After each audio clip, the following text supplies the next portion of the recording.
It's me, Mystic Rob. I have a really interesting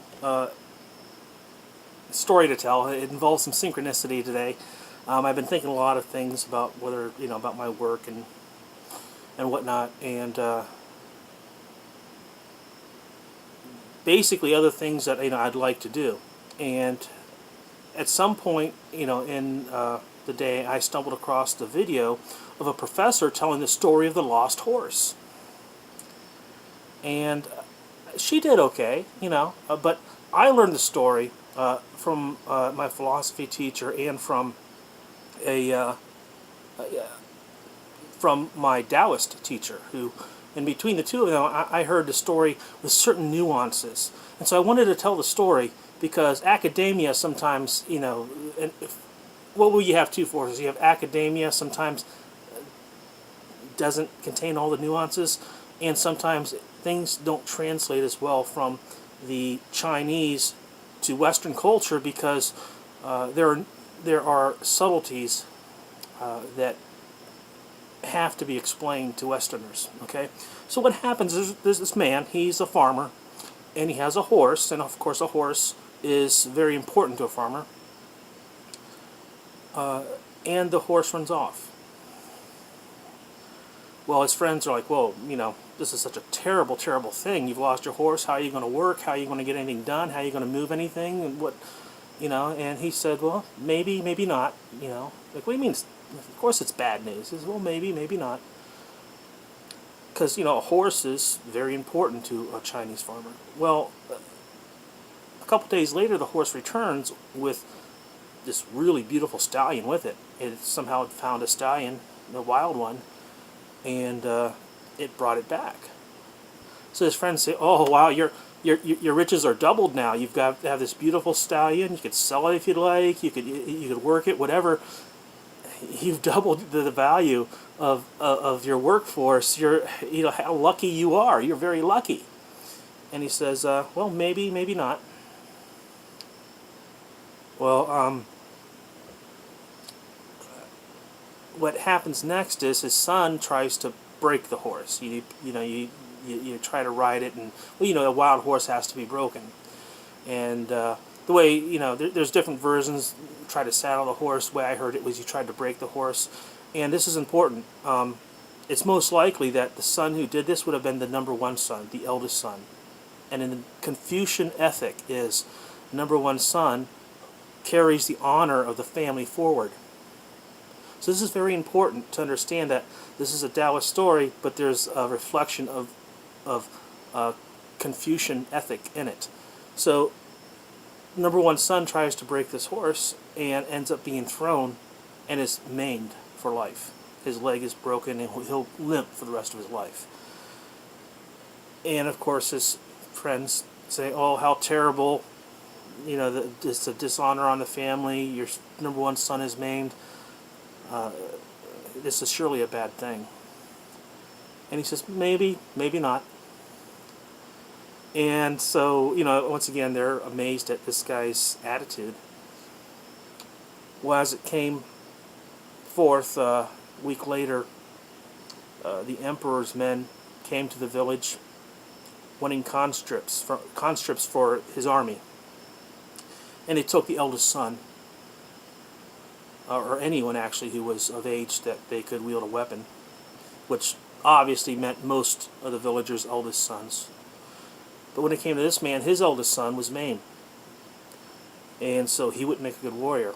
So he was able to remain with his father and still have the family, because number one son being maimed is a bad thing.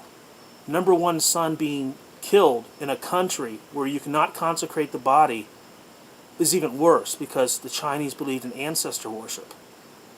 And when people died, you just didn't bury them and forget about them. You constantly had rituals, and you remembered them in a way that's a little different than we do in the West. And my teacher literally called forth ancestors in their presence to the classroom. But that's another story. But the idea was the Chinese people do believe that their ancestors in spirit are still with them, and so if you don't know where where your family member is buried, it makes it very difficult to bring their spirit to you. So this element of ancestor worship is definitely a part of this story. So all these other men have had their sons go off to war, and they have no idea. They probably won't make it back. It's one version of the story said only 1 out of 10 return. Meanwhile, this man has his son with him, and his friends come to him and say, "We are also unfortunate. We've lost our sons. Your son stays with you. He can help you on the farm. He can live out his days, and the two of you will have a natural end together. Surely you are more fortunate." And the man said, "Maybe, maybe not."